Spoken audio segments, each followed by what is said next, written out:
கேந்திப்பூ என்பது செண்டுமல்லி என்றும் அழைக்கப்படும்.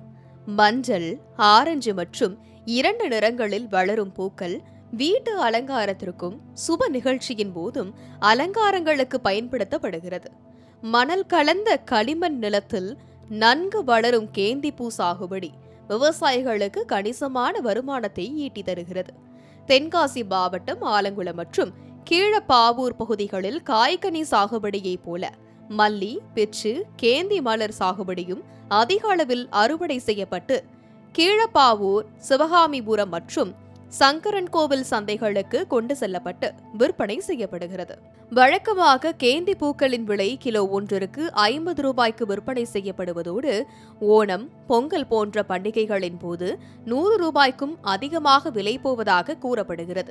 இந்த நிலையில் தற்போது இவ்வட்டாரங்களில் கேந்தி பூக்களின் சாகுபடி அதிகமாக இருப்பதாலும் புரட்டாசி மாதம் என்பதால் திருமணம் உள்ளிட்ட சுப நிகழ்ச்சிகள் ஏதும் இல்லாததாலும் 10 ரூபாய் முதல் 20 ரூபாய் வரையே விலை நிர்ணயம் செய்யப்பட்டு விற்பனை செய்யப்படுகிறது.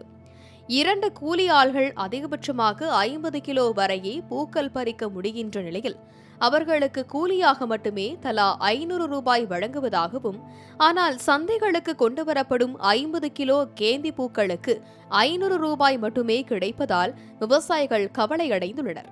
மேலும் தேவைக்கு அதிகமாக வரும் மலர்களை வியாபாரிகள் வாங்க மறுப்பதால் விவசாயிகள் தங்களுக்கு நிகழாண்டு கேந்தி பூக்களால் நஷ்டம் ஏற்பட்டுள்ளதாக வேதனை அடைந்துள்ளனர்.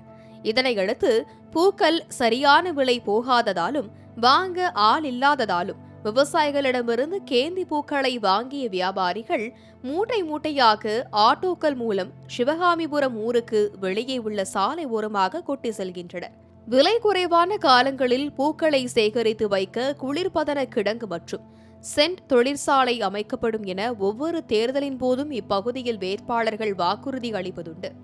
அதனை செயல் வடிவத்திற்கு கொண்டுவர நடவடிக்கை எடுக்க வேண்டும் என்பதே விவசாயிகள் மற்றும் வியாபாரிகளின் கோரிக்கையாக உள்ளது.